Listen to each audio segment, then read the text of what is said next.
mind building, and life building. Everything, both in nature and the works of man, is produced by a process of building. The rock is built up of atoms. The planet, the animal, and men are built up of cells. A house is built of bricks, and a book is built of letters. A world is composed of a large number of forms, and a city of a large number of houses. The arts, sciences, and institutions of a nation are built up by the efforts of individuals.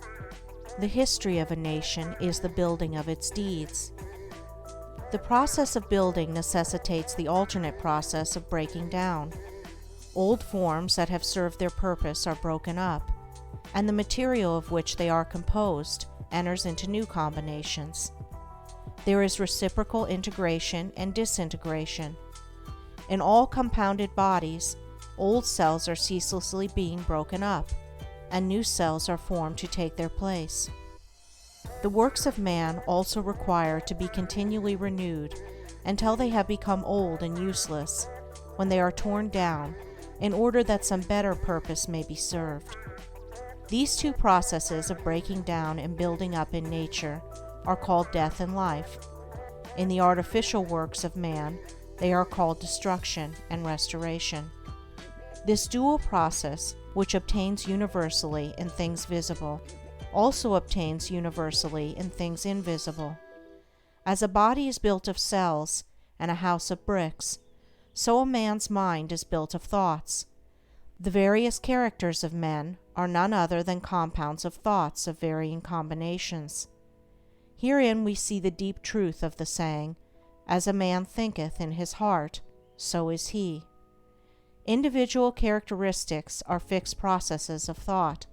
That is, they are fixed in the sense that they have become such an integral part of the character that they can only be altered or removed by a protracted effort of the will, and by much self-discipline.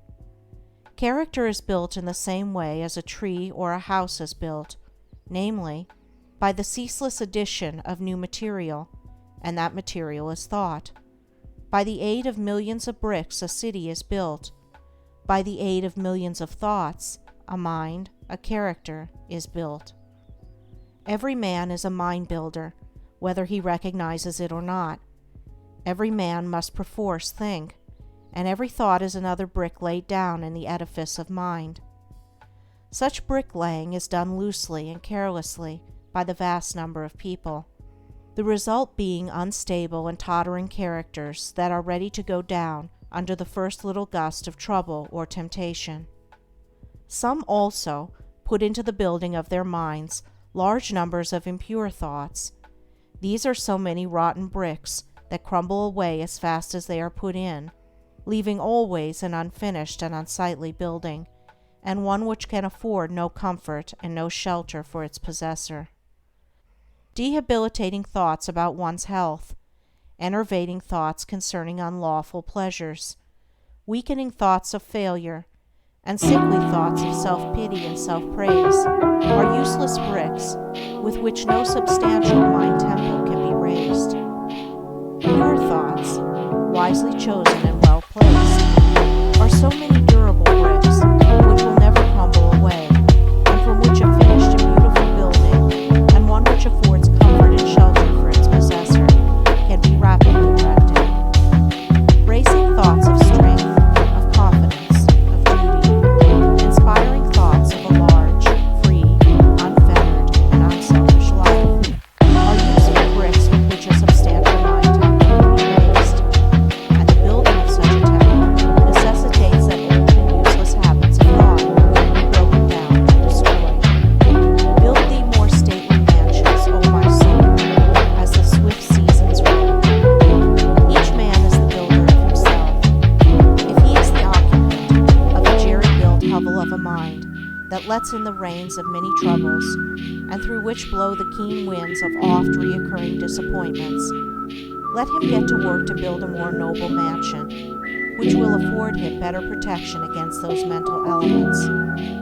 Trying to weakly shift the responsibility for his jerry-building onto the devil, or his forefathers, or anything or anybody but himself, will neither add to his comfort nor help him to build a better habitation.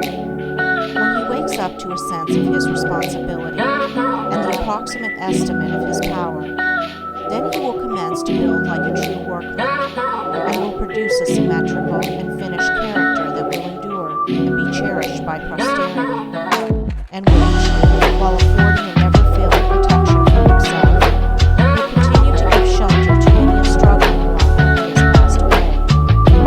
The whole visible universe is framed on a few mathematical principles.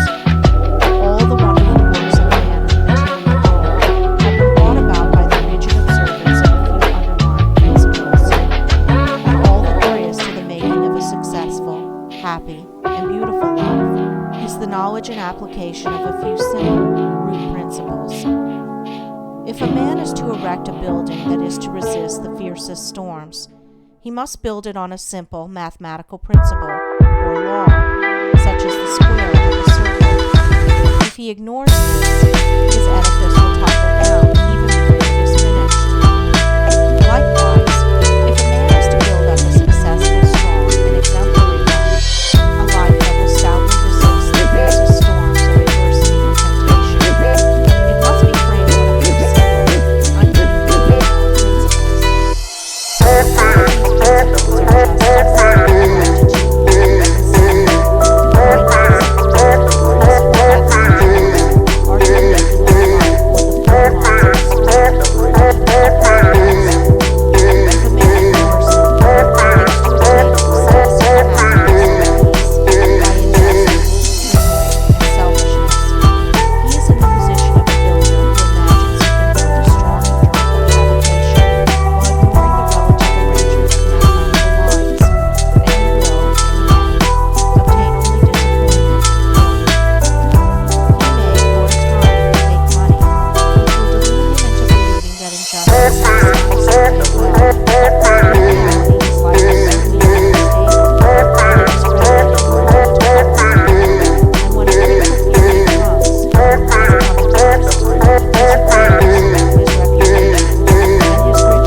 Can no more fail of success and blessedness than the earth can fail of the light and the warmth of the sun, so long as it keeps to its lawful orbit. For he is working in harmony with the fundamental laws of the universe.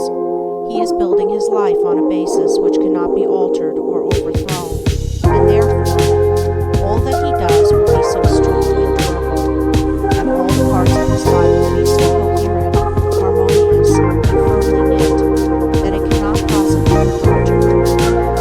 In all the universe, forms which are built up by the great invisible and unerring power will be found that the observance of mathematical law is carried out with unfailing exactitude down to the most minute detail.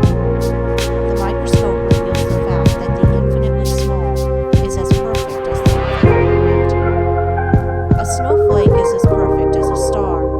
Likewise, in the erection of a building by man, the strictest attention must be paid to every detail. A foundation must first be laid, and although it is to be buried and hidden, it must receive the greatest care, and be made stronger than any other part of the building.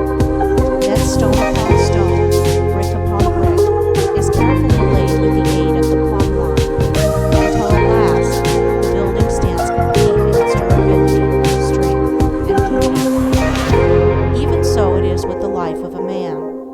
He who would have a life secure and blessed, a life freed from the miseries and failures to which so many fall victims, must carry the practice of the moral principles into every detail of his life, into every momentary duty and trivial transaction.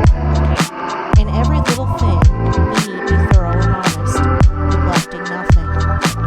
To neglect or misapply any little detail, be he commercial man, agriculturist, professional man, or artisan, is the same as neglecting a stone or a brick in a building, and it will be a source of weakness and trouble. The majority of those who fail and come to grief do so so through neglecting the apparently insignificant details. It is a common error to suppose that little things can be passed by, and that the greater things are more important and should receive all attention. But a cursory glance at the universe, as well as a little serious reflection on life, will teach the lesson that nothing great can exist which is not made up of small details, and in the composition of which every detail is perfect. He who adopts the four ethical principles as the law and base of his life, who raises the edifice of character upon them, who in his thoughts and words and actions does not wander from them, whose every duty and every passing transaction is performed in strict accordance with their exactions, such a man, laying down the hidden foundation of integrity of heart securely and strongly, cannot fail to raise up a structure which shall bring him honor, and he is building a temple in which he can repose in peace and blessedness, even the strong and beautiful temple of his life. End of chapter 6. Recording by Andrea Fiore.